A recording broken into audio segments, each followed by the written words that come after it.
When you think of the street gang MS-13, what do you see? Maybe something like this. Or this. But what if I told you the typical MS-13 gang member in the US actually looks like one of these young men on Facebook?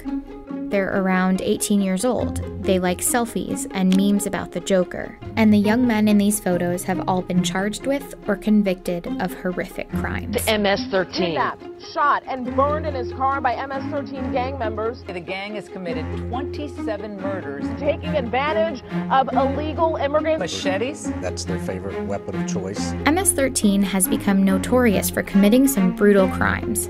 But that's not all we hear about them.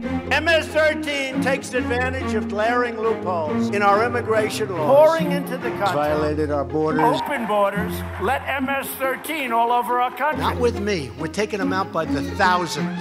The Trump administration has made MS-13 the most visible symbol of why the U.S. needs tougher immigration policies, especially as a reason to point a finger at Central American immigrants. But here's the thing, MS-13 was born right here in the United States. In the 1980s, a US-backed war against the Salvadoran rebels raged in El Salvador. Nearly 1 million Salvadorans escaped the violence and fled to the US as undocumented immigrants. There to protect themselves from American gang violence, young Salvadorans formed MS-13. This is 100% an American-born gang. It comes out of the Salvadoran immigrant community in Los Angeles. You know, a group of teenagers hanging out, smoking pot, listening to rock music. They called themselves the Stoners, later Mara Salvatrucha, and eventually MS-13. At the time, they were mostly juvenile delinquents involved in street crimes who were stuffed into American jails.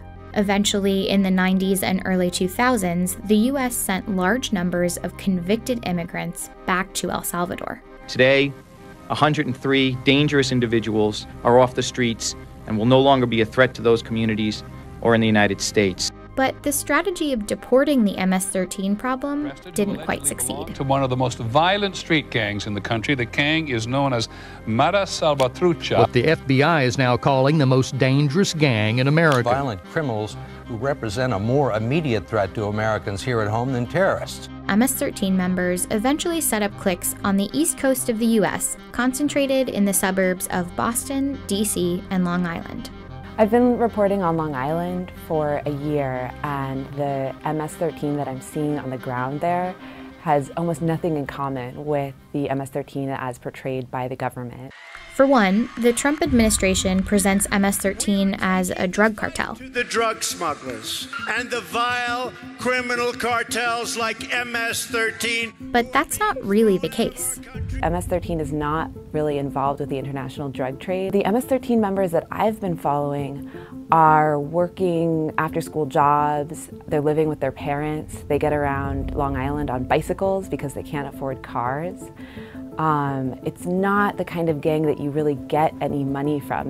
MS-13 isn't a highly organized criminal group. It doesn't have a central leader or global ambitions. But it's been classified as a transnational criminal organization. The Obama-era Treasury Department put the group on a list of sanctioned organizations with groups like the Mexican Zetas and the Japanese Yakuza. But the organization doesn't have that kind of sophistication to really play with the major players. Yet MS-13 alarmism has persisted for decades. MS-13 has the potential to be far more dangerous than gangs like the Bloods and Crips. One of the fastest growing gangs in our nation. It's a fact. MS-13 is the fastest growing gang in the United States. Even though MS-13 has stuck around, it's not actually growing. The estimates of MS-13's size in the US have kind of ping-ponged between 5,000 and 10,000 for the last 10 to 15 years. There's no indication that we're seeing a bigger surge of MS-13 than we'd seen in the past. Even based on the government's rough estimates, MS-13 accounts for a tiny fraction of street gang members in the US, which are said to be around 1.4 million. Of that, the Crips, based primarily in Southern California, have an estimated 35,000 members. Lesser-known groups like Chicago's Gangster Disciples have about 50,000 members. But MS-13 is likely the gang we hear about the most.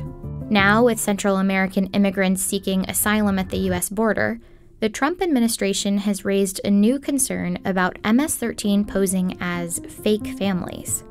The kids are being used by pawns. Those are traffickers, those are smugglers, that is MS-13, those are criminals, those are abusers. In reality, out of over 30,000 families apprehended at the border this fiscal year, only 200 were fake families, and there's no evidence to tie any of them to MS-13. The administration has said that it's carrying out aggressive immigration raids to pick up MS-13 members. And we're sending MS-13 out by the thousands. But they may actually be picking up the gang's victims.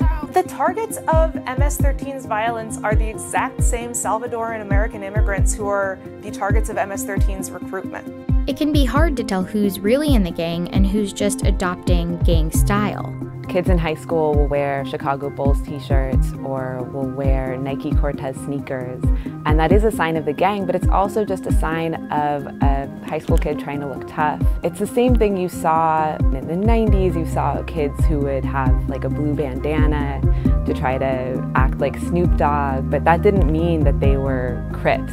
If we're trying to send a message that we don't want MS-13 in the US, but that message comes at the cost of hurting the exact same people who MS-13 is victimizing. Is that really the right way to go forward? For any policy to work, it's worth keeping the facts front and center. MS-13 is not invading the country, they're neither a new phenomenon nor growing in numbers, but they have committed acts of horrific violence, mostly against other immigrants in specific communities.